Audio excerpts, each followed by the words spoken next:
विदेशी भाषांना तुम्ही पायघड्या घालता आणि स्वदेशी भाषांना तुम्ही विरोध करता, हे काही योग्य नाही. महाराष्ट्रात फक्त मराठीच चालेल आणि मराठीची सक्ती राहील, असे प्रखर मत देवेंद्र फडणवीस यांनी आज 19व्या मराठी साहित्य संमेलनाच्या भाषणामध्ये केले. त्यानंतर आपण देवेंद्र फडणवीस काय बोलले ते बघू.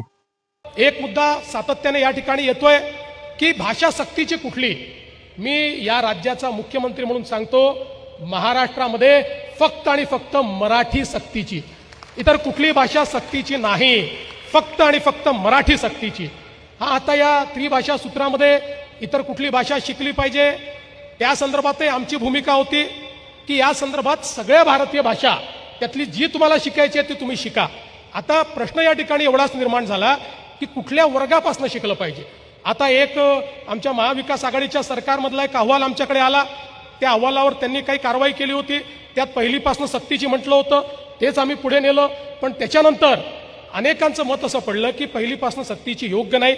मग कधीपासून करायची? सक्तीची तर करायचीच नाही, मग कधीपासून करायचं? भाषा कधी शिकवायची? तर या संदर्भात आता आपण नरेंद्र जाधवांची एक समिती तयार केलेली आहे.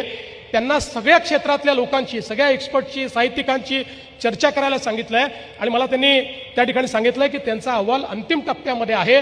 तो अहवालही महाराष्ट्रासमोर मांडू आणि त्यानंतर त्या संदर्भात उचित निर्णय घेऊ. पण ही गोष्ट लक्षात ठेवा की महाराष्ट्रामध्ये सक्ती ही केवळ मराठीची असेल, इतर कुठल्याही गोष्टीची सक्ती नसेल. पण हे म्हणत असताना मला एका गोष्टीचं थोडं दुःख होतं, ते देखील मी मांडलं पाहिजे की एकीकडे आपण इंग्रजी, फ्रेंच, स्पॅनिश या परदेशी भाषांना पायघड्या घालतो. त्यांच्या संदर्भात मात्र आपली भूमिका अगदी स्वागताची असते, असली पाहिजे, काय हरकत नाही, आंतरराष्ट्रीय भाषा आहे.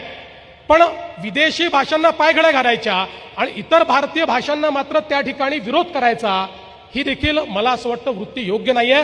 सर्व भाषांचा सन्मान झाला पाहिजे, स्वभाषेचा सन्मान अधिक झाला पाहिजे, मातृभाषा ही अधिक सन्मानित झाली पाहिजे. ही भूमिका खऱ्या अर्थानं आमची सरकारची भूमिका या निमित्ताने आहे. देवेंद्र फडणवीस यांच्या बोलण्यावरून तर ते असे जाणवते की ते सध्या राजकारण तापवणार आहे. परंतु चालू असलेल्या महानगरपालिका निवडणुका आणि त्या निवडणुकीमध्ये मराठीचा वाद परत एकदा शिंगेला पोहोचणार आहे. कारण मराठी आणि हिंदीचा वाद मुंबई महानगरपालिकेसाठी हा ते आणि इतर प्रांतीय वाद हा मुंबईच्या राजकारणातला महत्वाचा विषय आहे.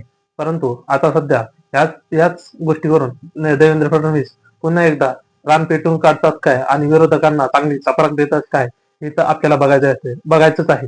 त्याबद्दल तुम्हाला काय वाटतं हे तुम्ही तुमच्या कमेंटच्या माध्यमातून आमच्यापर्यंत नक्कीच पोहोचवा आणि आपल्या चॅनलला लाईक करा आणि सबस्क्राईब करा.